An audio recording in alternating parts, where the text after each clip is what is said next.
রাসূলুল্লাহ সাল্লাল্লাহু আলাইহি ওয়াসাল্লাম একটা সাহাবীদেরকে নামাজের কথাগুলো বললেন, পাঁচ ওয়াক্ত নামাজের কথা বললেন। বলার পরে মুসনাদ আহমদের হাদিস বলার পরে বলেছেন, মান হাফাযা আলাইহা, কোন ব্যক্তি যদি এই পাঁচ ওয়াক্ত নামাজ পরিপূর্ণভাবে আদায় করে, কানাত লাহু নূরা, তাহলে এই নামাজ তার জন্য কাল কিয়ামতের ময়দানে নূর হবে, অবহানান, এবং সে যদি সম্মান ছিল, সে যদি মুমিন ছিল, এটার জন্য একটা দলিল হবে, ওয়ানাজাতান ইয়াউমাল কিয়ামা, এবং আল্লাহ পাক রব্বুল আলামিনের কাছে তার জাহান্নাম থেকে মুক্তির জন্য একটা জান্নাতের সনদ পেয়ে যাবে। কিসের মাধ্যমে ভাই? নামাজের মাধ্যমে কাল কিয়ামতের ময়দানে একটা নূর পাওয়া যাবে, বুরহান, দলিল হবে। এই নামাজ আমাদের জন্য দলিল হবে যে আমি মুমিন ছিলাম। এই নামাজ রব্বুল আলামিনের কাছে আমাদের জন্য তর্ক করবে, দলিল পেশ করবে, তাকে জাহান্নাম কেন দিবা, এই ব্যক্তিকে জাহান্নাম কেন দিবা, সে তো নামাজ পড়ছে, এবং দলিল দিকে তর্ক করবে, রব্বুল আলামিনের সাথে তর্ক করবে এই নামাজ আমাদের জন্য, যে তাকে কেন জাহান্নামে দিবা, সে তো নামাজ পড়ছে, আমি সাক্ষী। পরে তিনটা শব্দ বললেন, এক হলো নূর, দুই নম্বর হলো বুরহান, তিন নম্বর হলো নাজাত। পরবর্তীতে আল্লাহ পাক রব্বুল আলামিন এই তর্ক বিতর্ক বাদ দিয়ে বলবেন, যাও তাকে নাজাত দিয়ে দিলাম।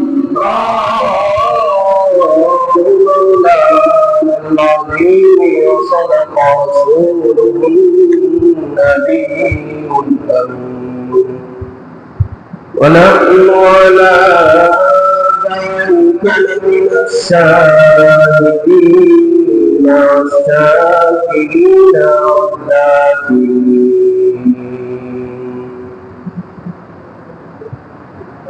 إن الله وملائكته يصلون على النبي يا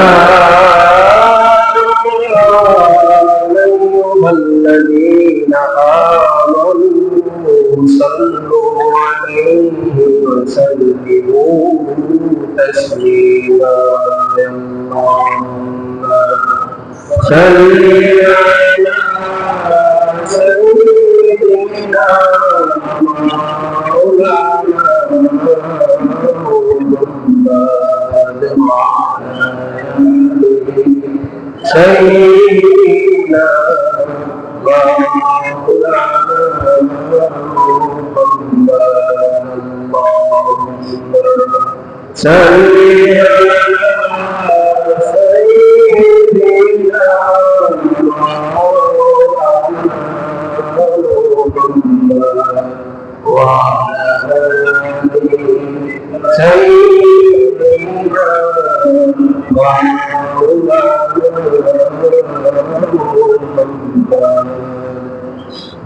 بلغ العلا بكماله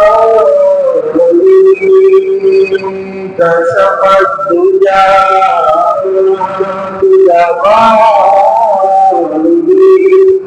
حسنت جميع خصاله صلوا عليه وآله.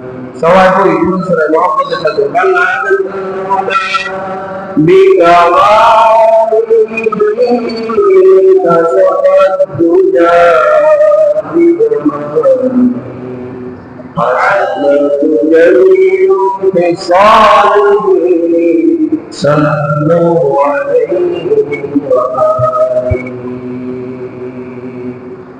صدق الله العلي العظيم.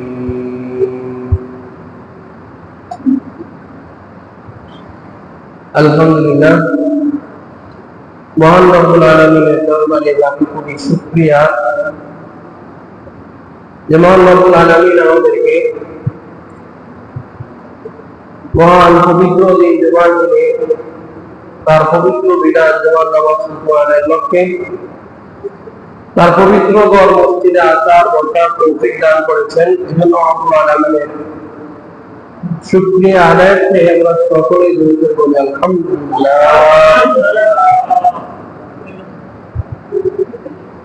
আজকে আমরা সূরাতুল মুদ্দাসসিরের 42 নম্বর আয়াত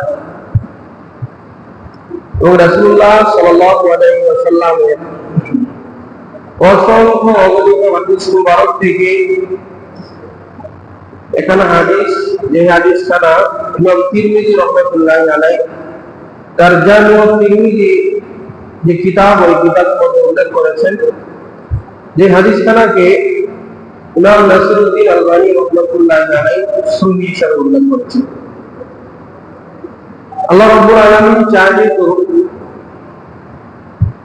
আমাদের নির্ধারিত সময়ের মধ্যে আয়াতে কারিমা এবং হাদিস মুবারককে সামনে রেখে কিঞ্চিত আলোচনা করার চেষ্টা করব ইনশাআল্লাহ।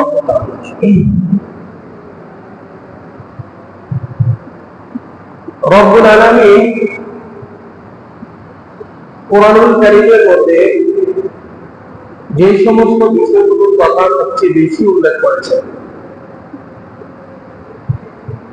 এবং সবচেয়ে বেশি গুরুত্ব আরোপ করেছেন, রাসূলুল্লাহ সাল্লাল্লাহু আলাইহি ওয়াসাল্লাম হাদিস মুবারকের মধ্যে যে সমস্ত বিষয়গুলোর কথা সবচেয়ে বেশি উল্লেখ করেছেন, সবচেয়ে বেশি গুরুত্ব আরোপ করেছেন, সাহাবায়ে কেরাম রাদিয়াল্লাহু তাআলা আনহুম আজমাইন তাদের লেখা এবং তাদের কথার মধ্যে সবচেয়ে বেশি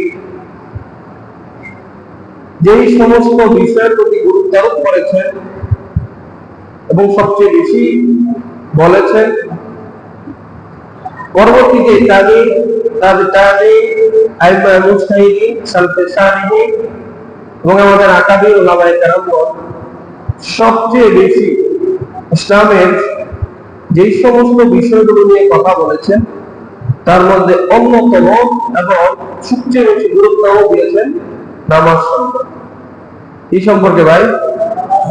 নামাজ সম্পর্কে। রব্বুল আলামিন কোরআনুল কারীমের প্রায় 92টি আয়াতে নামাজের ব্যাপারে বলেছেন। 92টি আয়াতে রাসূলুল্লাহ সাল্লাল্লাহু আলাইহি ওয়াসাল্লামের যে হাদিস মুবারক আছে, এই হাদিস মুবারকের বহু হাদিস শুধুমাত্র নামাজ সম্পর্কে। সাহাবায়ে কেরাম রাদিয়াল্লাহু তাআলা আনহুম আজমাইন, তাবিঈন, তাবিঈন, আইম্মা মুজতাহিদিন, সালফে সালিহিন এবং আমাদের আকাবির উলামায়ে কেরামগণ তাদের বেশিরভাগ লেখনী এবং কথার মধ্যে সবচেয়ে বেশি যে বিষয়টা গুরুত্ব আরোপ করা হতো সেটা হলো নামাজ। সেটা হলো নামাজ। নামাজ আমাদের মধ্যে আলোচনা, নামাজ নিয়ে কথাবার্তা, এগুলো নিয়ে একের পর এক আলোচনা কথাবার্তা চলতেই আছে, হইতেও আছে, কিন্তু নামাজের প্রতি যে গুরুত্ব দেওয়া দরকার, নামাজের প্রতি যে উৎসাহ থাকা দরকার, যে গুরুত্ব আল্লাহ দিয়েছেন, যে গুরুত্ব রাসূলুল্লাহ সাল্লাল্লাহু আলাইহি ওয়াসাল্লাম দিয়েছেন, যে গুরুত্ব সাহাবায়ে কেরাম রাদিয়াল্লাহু তাআলা আনহুম দিয়েছেন, ওইরকম গুরুত্ব আমরা দেই ভাই। আমাদের গুরুত্ব আছে? যদি নামাজের গুরুত্ব থাকতো তাহলে আমাদের মসজিদগুলো কি কোনো সময় ফাঁকা থাকতো? ফাঁকা থাকতো? সাহাবায়ে কেরাম রাদিয়াল্লাহু তাআলা আনহুম আজমাইনের যুগে একটা প্রসিদ্ধ কথা ছিল যে নামাজের সময়ে কোন ইমানদার মসজিদের বাইরে থাকতো না। নামাজের সময়ে কোন ইমানদার পুরুষ মসজিদের বাইরে থাকতো না। মসজিদের বাইরে থাকতো না কোন ইমানদার পুরুষ। একটা লোক নামাজ পড়তেছে, বাড়িতে পড়তেছে বা বাসায় পড়তেছে, দোকানে পড়তেছে, একেবারে প্রসিদ্ধ কথা যে সাহাবায়ে কেরাম রাদিয়াল্লাহু তাআলা আনহুম আজমাইনের জামানায় কোন ইমানদার পুরুষ মসজিদের বাইরে থাকতো না নামাজের সময়, মানে বাইরে ঘরে নামাজই করতো। এমনকি মুনাফিক যারা, যাদের ঈমান এবং কুফরির মধ্যে দ্বন্দ্ব আছে, সংশয় আছে, তারাও নামাজের সময় মসজিদ ছাড়া অন্য কোথাও থাকে। ঘরে নামাজ পড়ার তো কষ্টই আছে না। সাহাবায়ে কেরামের সময় কোন ইমানদার পুরুষ আজানের পরে নামাজ পড়তে মসজিদে যাবে না, এই কথা চিন্তা করতে হবে, এ কথা চিন্তা করা হতো না। নামাজ বাদ দেওয়া তো বহু দূরের কথা। নামাজের ব্যাপারে আমাদের বুখারী শরীফের একটা হাদিসে আছে, রাসূলুল্লাহ সাল্লাল্লাহু আলাইহি ওয়াসাল্লাম বলেছেন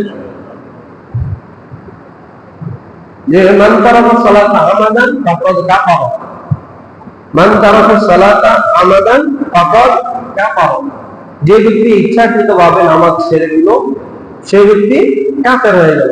এটা হলো হাদিসের এটা শাব্দিক অর্থ। তো এই হাদিসের উপরে ওকাইকারা মুহাদ্দিসিনেরা ব্যাখ্যা করেন, তারা বলেন যে না, যে ব্যক্তি ইচ্ছাকৃতভাবে নামাজ ছেড়ে দিল সে কাফের হয়ে গেল, বিষয়টা এরকম না। এখানে অনেক ইমাম বিভিন্ন কথা বলেছেন, ব্যাখ্যা করেছেন, নাহলে তো আপনার জগতের মধ্যে ইমানদার খুঁজে পাওয়া কষ্ট হয়ে যাবে। এই যে আমরা যে এখানে নামাজ পড়তে আসছি, এখানেও তো অনেক মানুষ আছে যে আমরা অনেক নামাজ পড়ি না।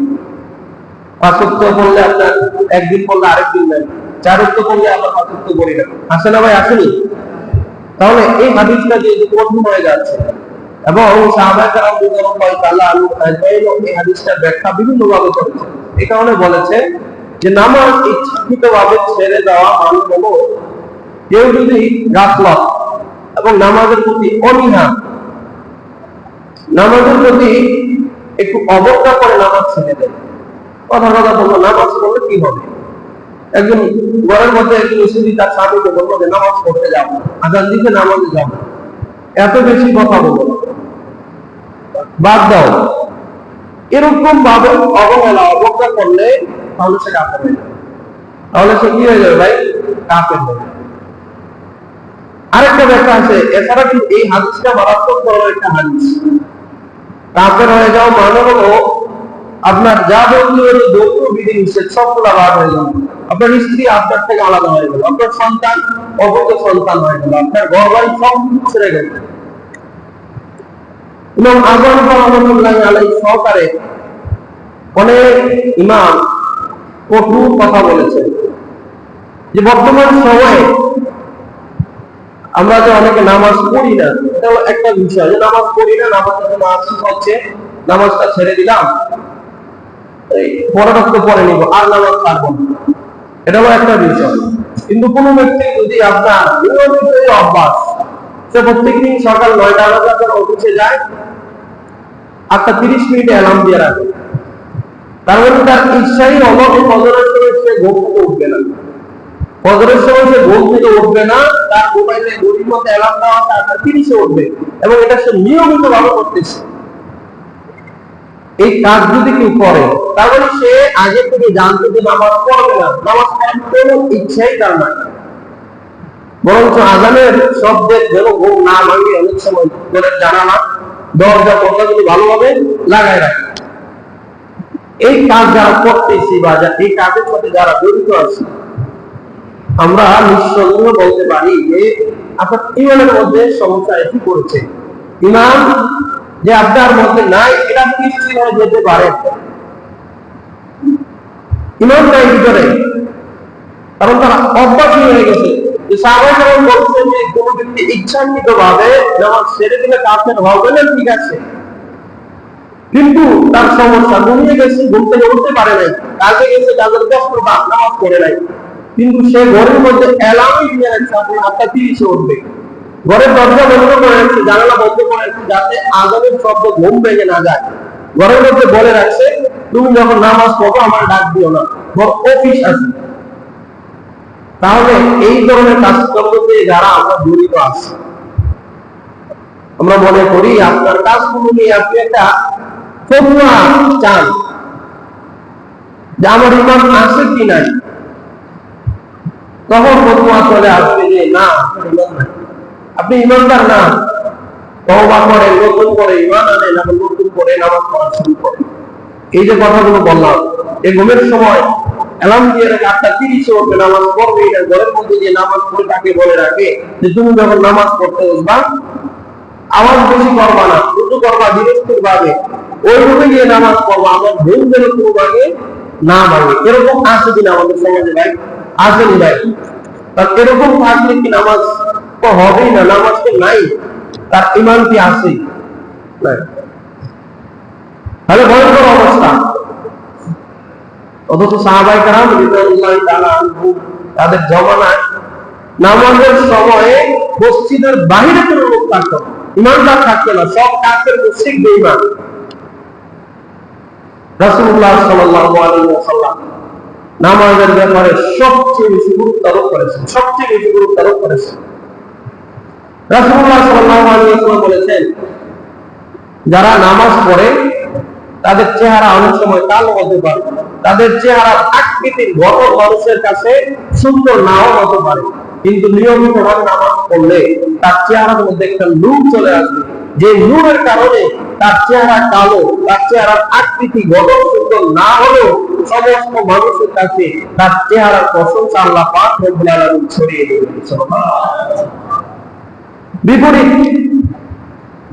অনেক মানুষ থাকবে যার চেহারা সুন্দর, গঠন আকৃতি সুন্দর, দেখতে সুন্দর, কিন্তু সে নামাজ পড়ে না, নিয়মিতভাবে নামাজ ছেড়ে দেয়। রব্বুল আলামিন তার চেহারার মধ্যে এমন একটা পশুত্ব দান করবে, তার চেহারার মধ্যে আয়ানের একটা আকৃতি, তার চেহারার মধ্যে এত কঠোরতা দান করবে যে মানুষ দেখলেই বুঝবে যে তার চেহারার মধ্যে কোনো নূর নাই, তার চেহারার মধ্যে কোনো নূর নাই, চেহারা সুন্দর কিন্তু নূর নাই। রব্বুল আলামিন তার রাসূলুল্লাহ সাল্লাল্লাহু আলাইহি ওয়াসাল্লামের মাধ্যমে আমাদেরকে এই বিষয়টা বলতেছেন। মুসলিম শরীফের একটা হাদিসে এসেছে, রাসূলুল্লাহ সাল্লাল্লাহু আলাইহি ওয়াসাল্লাম বলেন, আত-তুহুরু শাতরুল ঈমান, আত-তুহুরু শাতরুল ঈমান। রাসূলুল্লাহ সাল্লাল্লাহু আলাইহি ওয়াসাল্লাম বলেন, পুত পবিত্রতা অর্জন করা একজন মুমিনের জন্য তার যে ঈমান এনেছে, ঈমানের অর্ধেক হলো পুত পবিত্রতা অর্জন করা। যে ব্যক্তি ভালোভাবে ওযু করলো, যে ব্যক্তি ভালোভাবে গোসল করলো, যে ব্যক্তি ভালোভাবে হালাল হারাম বেঁচে চললো, রাসূলুল্লাহ সাল্লাল্লাহু আলাইহি ওয়াসাল্লাম বলেন ওই ব্যক্তির অর্ধেক ঈমান পরিপূর্ণ হয়ে গেল। ভালোভাবে ওযু করা, ভালোভাবে গোসল করা। উযু যে করি আমরা, উযু অনেকের আপনার পরিপূর্ণ ভালো হচ্ছে না। রাসূলুল্লাহ সাল্লাল্লাহু আলাইহি ওয়াসাল্লাম বলেছেন, মুসলিম শরীফের হাদিস, আত-তুহুরু শাতরুল ঈমান, পবিত্রতা অর্জন করা ঈমানের অর্ধেক। এই হাদিসটা আমরা অনেকেই পারি, এই পবিত্রতা অর্জন করা ঈমানের অর্ধেক। তা আমাদের পবিত্রতা কিভাবে হয়? এই যে উযু করতে যাই, হাত কতটুকু ধুতে করতে হবে, তারপরে আমাদের পা ধুতে করতে হবে কিভাবে, মাথা মাসে করতে হবে কিভাবে, চেহারা ধুতে করতে হবে কতটুকু, কান মাসে করতে হবে কিনা, পেশাব করতে হবে কিভাবে, বিলাসন ব্যবহার করতে হবে কিভাবে, পানি ব্যবহার করতে হবে কিভাবে, এগুলো বলতে গেলে হবে, এগুলো খুব আলোচনার বিষয়, এগুলো বলার দরকার নাই। অথচ রাসূলুল্লাহ সাল্লাল্লাহু আলাইহি ওয়াসাল্লাম বলেছেন, আত-তুহুরু শাতরুল ঈমান, পুত পবিত্রতা অর্জন করা একজন ঈমানদারের যে তার ঈমান আছে, অর্ধেক ঈমান আছে, এটা নিশ্চিত হয়ে যায়। সুবহানাল্লাহ। ভালোভাবে ওযু করলে, ভালোভাবে গোসল করলে, পুত পবিত্রতা অর্জন করলে আমি এটুকু নিশ্চিত হতে পারি যে আমার ঈমান অর্ধেক আছে।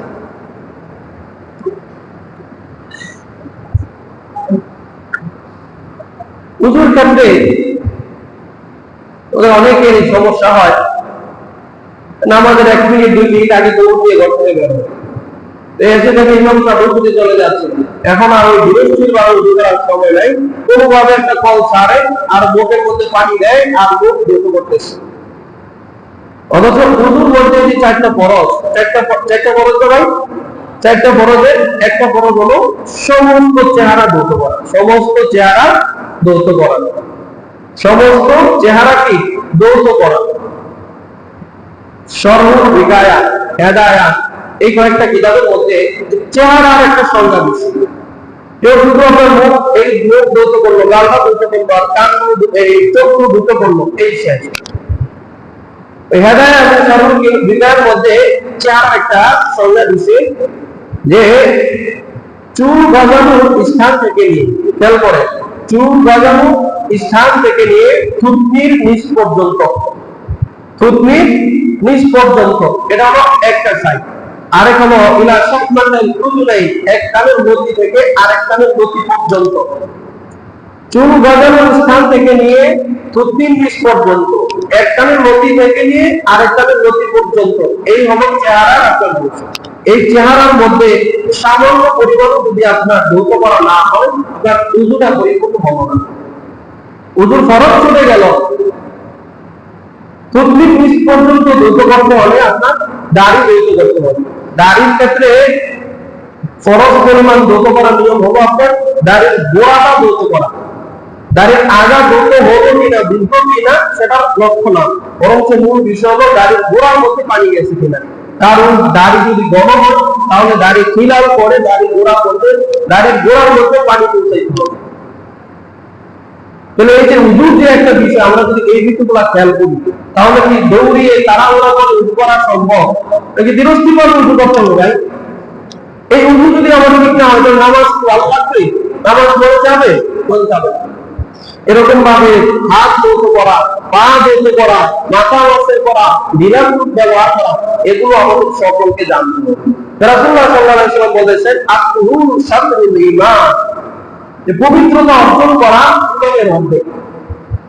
আলহামদুলিল্লাহি তাআলাল মিজান।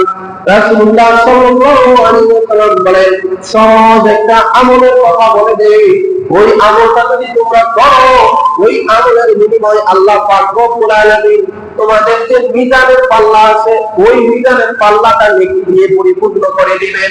ওই আমলটা হলো তোমরা একবার বলো আলহামদুলিল্লাহ, আলহামদুলিল্লাহ, আলহামদুলিল্লাহ। এই যে একবার বললা, এই একবার বলার কারণে তোমাদের যে মিজানের পাল্লা আছে, ওই মিজানের পাল্লাটা আল্লাহ পাক রব্বুল আলামিন নেকি দিয়ে পরিপূর্ণ করে দিবেন। আলহামদুলিল্লাহ বলতে কি বেশি কষ্ট হয়? ভাই, সকলেই জোরে জোরে একবার আলহামদুলিল্লাহ। রাসূলুল্লাহ সাল্লাল্লাহু আলাইহি ওয়াসাল্লামকে আমরা বিশ্বাস করি কিনা ভাই? উনি যেহেতু বলছেন, তাহলে এর মধ্যে কোনো সন্দেহ নাই, নিশ্চিতভাবে আমরা যে একবার আলহামদুলিল্লাহ বললাম, এর উসিলা আল্লাহ পাক রব্বুল আলামিন আমাদের যে মিজানের পাল্লা আছে নেকি দিয়ে পরিপূর্ণ করে, এত কোনো সন্দেহ নাই। রাসূলুল্লাহ সাল্লাল্লাহু আলাইহি ওয়াসাল্লাম বলেন, ওয়াসুবহানাল্লাহি ওয়ালহামদুলিল্লাহি তামলাআনি মা বাইনাস সামাই ওয়াল আরদ।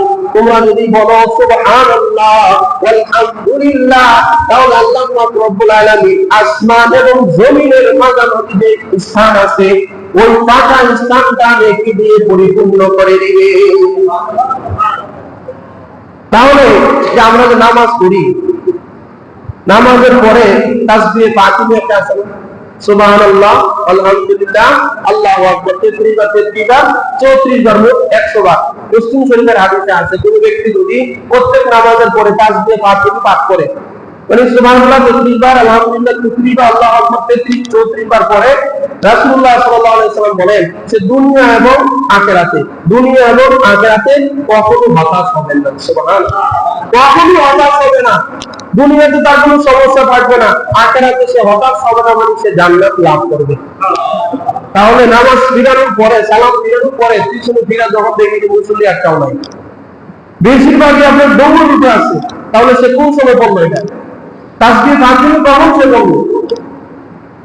মসজিদে আসলে এত ব্যথা, এত দৌড় থাকে কেন?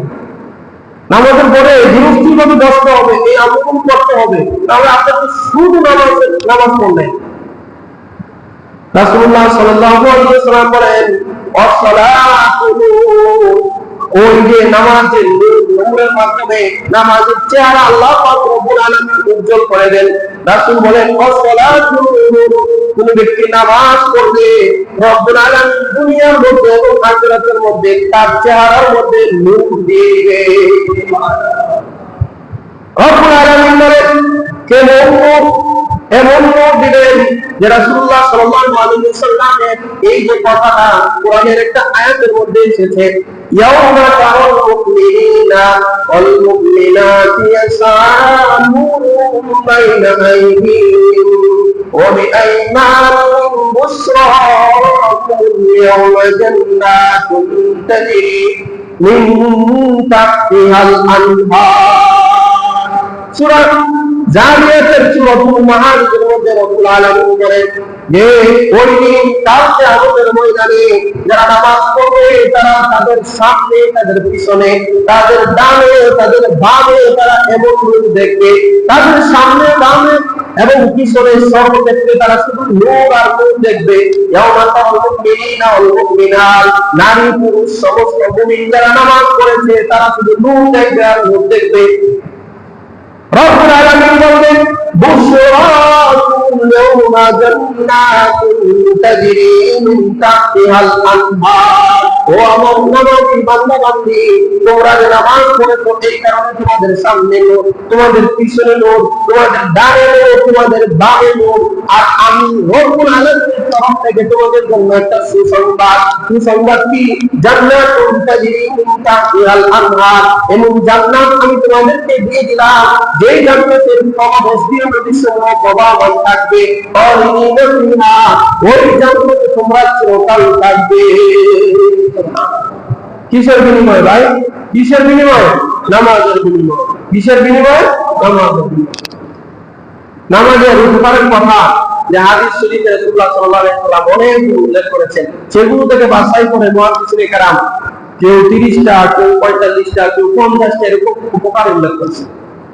তাহলে আমরা একটা উপকার পাইলাম, নামাজ পড়লে চেহারার মধ্যে নূর আসবে। চেহারার মধ্যে কি আসবে ভাই? নূর আসবে। হযরত বেলাল রাদিয়াল্লাহু তাআলা আনহুর কথা আমরা তো সবাই শুনেছি। হাফসি ছিলেন, কালো ছিলেন, বাহ্যিকভাবে কালো ছিলেন, আকৃতি সুন্দর ছিল না, কিন্তু রাসূলুল্লাহ সাল্লাল্লাহু আলাইহি ওয়াসাল্লাম মেরাজের রাজনীতি ওই বেলাল রাদিয়াল্লাহু তাআলা আনহুর নূর দেখে এসেছেন। বেলাল রাদিয়াল্লাহু তাআলা আনহুর চেহারার সৌন্দর্য দেখে বিমোহিত হয়েছিলেন। বেলাল রাদিয়াল্লাহু তাআলা আনহু আযান না হওয়ার কারণে আল্লাহ পাক রব্বুল আলামিন সুদের সাহাবী করেন, এমন করে আল্লাহ পাক রব্বুল আলামিন দান করবে শুধু নামাজ, শুধু নামাজের মাধ্যমে। রাসূলুল্লাহ সাল্লাল্লাহু আলাইহি ওয়াসাল্লাম একটা সাহাবীদেরকে নামাজের কথাগুলো বললেন, 5 ওয়াক্ত নামাজের কথা বললেন। বলার পরে মুসনাদ আহমদের হাদিস, বলার পরে বলেছেন মান হাফাযা আলাইহা, যে ব্যক্তি যদি এই 5 ওয়াক্ত নামাজ পরিপূর্ণভাবে আদায় করে, কানাত লাহু নূরা, তাহলে এই নামাজ তার জন্য কাল কিয়ামতের ময়দানে নূর হবে, অবহানান, এবং সে জন্য সম্মান ছিল, সে যে মুমিন ছিল এটার জন্য একটা দলিল হবে, ওয়ানাজাতান ইয়াওমাল কিয়ামা, এবং আল্লাহ পাক রব্বুল আলামিনের কাছে তার জাহান্নাম থেকে মুক্তির জন্য একটা জান্নাতের সনদ পেয়ে যাবে। কিসের মাধ্যমে ভাই? নামাজের মাধ্যমে কাল কিয়ামতের ময়দানে একটা নূর পাওয়া যাবে, বুরহান, দলিল হবে। দলিল, এই নামাজ আমাদের জন্য দলিল হবে যে আমি মুমিন ছিলাম। এই নামাজ রব্বুল আলামিনের কাছে আমাদের জন্য তর্ক করবে, দলিল পেশ করবে, তাকে জাহান্নাম কেন দিবা, এই ব্যক্তিকে জাহান্নাম কেন দিবা, সে তো নামাজ পড়ছে, এবং দলিল দিকে তর্ক করবে, রব্বুল আলামিনের সাথে তর্ক করবে এই নামাজ আমাদের জন্য যে তাকে কেন জাহান্নামে দিবা, সে তো নামাজ পড়ছে, আমি সাক্ষী। পরে 3টা শব্দ বললেন, এক হলো নূর, 2 নম্বর হলো বুরহান, 3 নম্বর হলো নাজাত। পরবর্তীতে আল্লাহ পাক রব্বুল আলামিন এই তর্ক বাদ দিয়ে বলবেন যাও তাকে নাজাত দিয়ে দিলাম।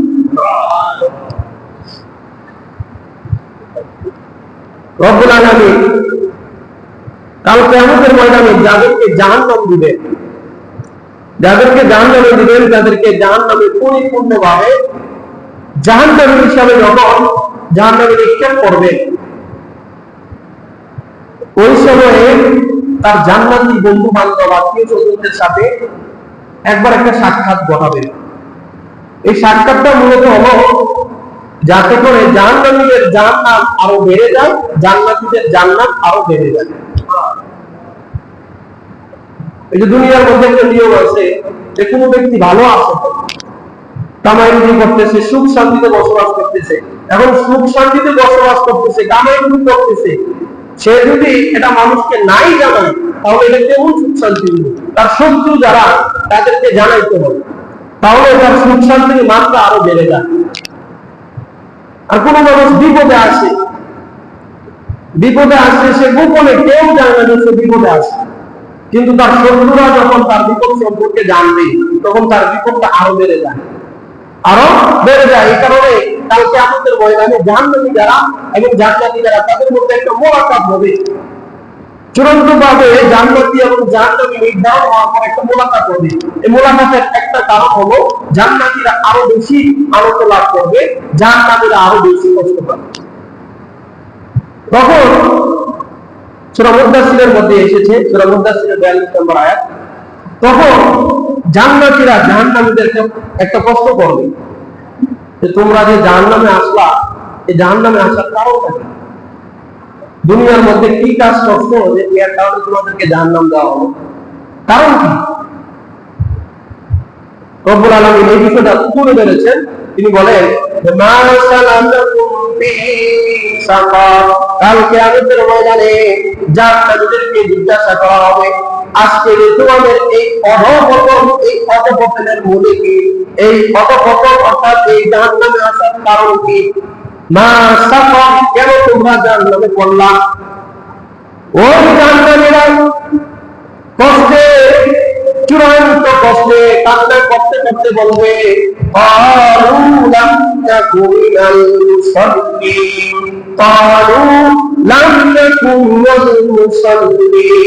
আমরা দুনিয়ার মধ্যে নামাজ পড়তাম না, এই যে নামাজ পড়তাম না বিদায় রব্বুল আলামিন আমাদেরকে জান্নাত দিয়ে দিয়েছেন।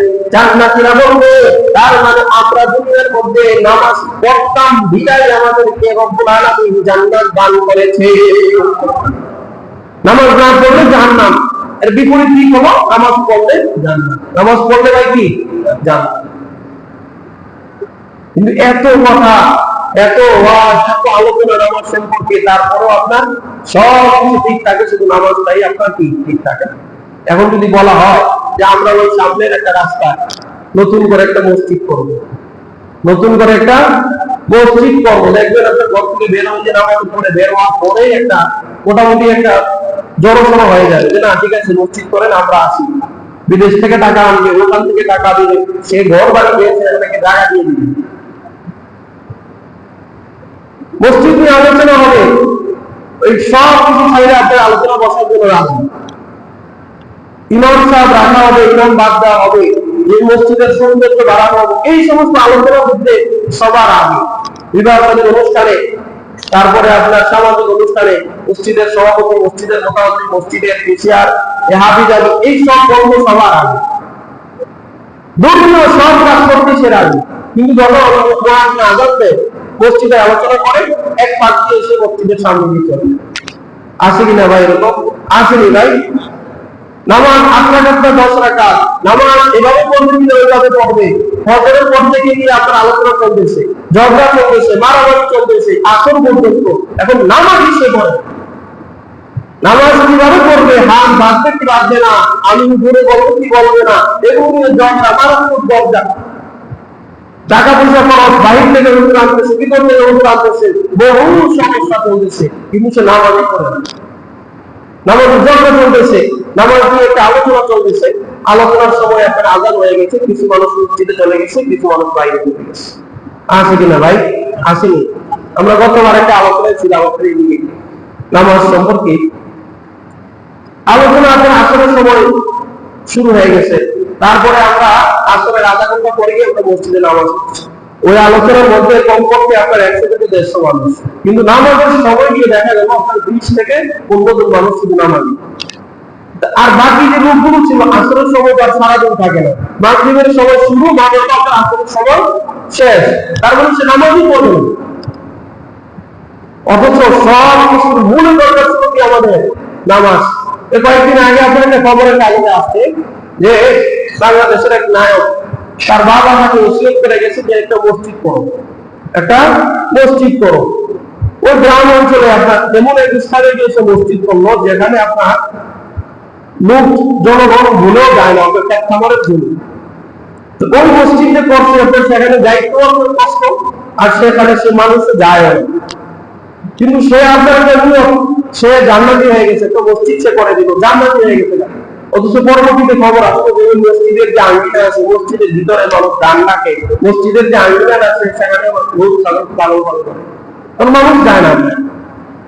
এই যে এখন সময় চলতেছে, ফজরের সময় একজন দুইজন মানুষ, কিন্তু আপনি যখন ওই মসজিদ টানান, মসজিদের সৌন্দর্য বাড়ান, এই বিষয়গুলো নিয়ে আলোচনা করবে, দেখবেন মানুষের অভাব নাই, কিন্তু ফজরের সময় একটা মুসল্লি বাড়ান, এটা নিয়ে তার ফিকির নাই।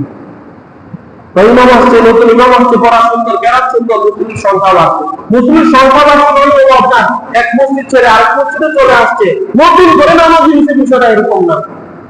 নতুন করে নামাজের সংখ্যা বাড়তেছে না, নতুন করে নামাজের সংখ্যা বাড়ানোর জন্য ইমামের পরিশ্রম করতে হবে, মসজিদের সাথে যারা জড়িত তাদের পরিশ্রম করতে হবে, ধর্মীয় কাজের সাথে যারা জড়িত তাদের পরিশ্রম করতে হবে।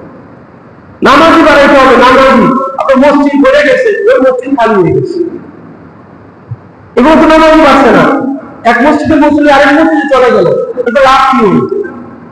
যারা নামাজ পড়তেছে না তাদের কাছে যাইতে হবে, দাওয়াত দিতে হবে। কারণ নামাজ ঠিক, সব ঠিক, নামাজ ঠিক কোনো কিছু ঠিক থাকবে না।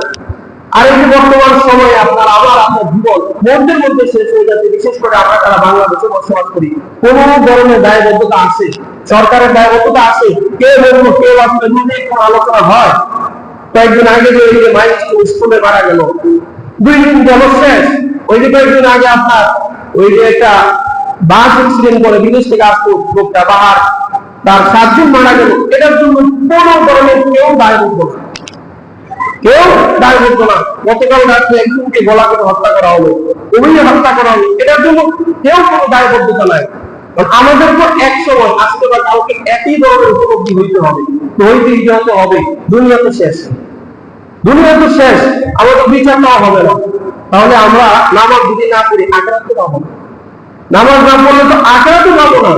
এই কারণে দুনিয়ার বিষয়টা আমরা আমাদের দুর্ভাগ্যই বলতে হয় যে আমরা এমন এক দেশে জন্মগ্রহণ করছি, এখানে কোনো বিচার নাই, কে মরছে কে বাঁচছে এটা নিয়ে কোনো সামান্য আলোচনা হবে না। হলে আপনার যে রাসূলুল্লাহ আল্লাহ পাক রব্বুল আলামিন বলেছেন, তোমরা মানুষকে বিপদে সাহায্য করবে, মানুষকে খারাপ কাজ থেকে ফিরিয়ে রাখবে, সৎ কাজের আদেশ করবে, অসৎ কাজ থেকে বিরত রাখবে। ওই লোকটা বলতেছে যে গাড়ির মধ্যে তার 7 জন লোক মারা গেছে, সবাই ভিডিও করতেছে, সবাই দেখতেছে, সে সবাইকে ডাকতেছে যে কাছে আছে, কেউ আগিয়ে যাচ্ছে না। আর তারপরে আমরা কুপিয়ে মারছে, সকল মানুষ তার পাশে দাঁড়ায় ভিডিও করতেছে, সে ভিডিও করছে, কেউ আগে যাইতেছে না। আমাদের অবস্থা একই হবে, আমরা একই রকম করবো। সুতরাং দুনিয়ার বিষয়টা আমাদেরকে বাদ দিতে হবে, আমাদের দুর্ভাগ্যই করতে হবে।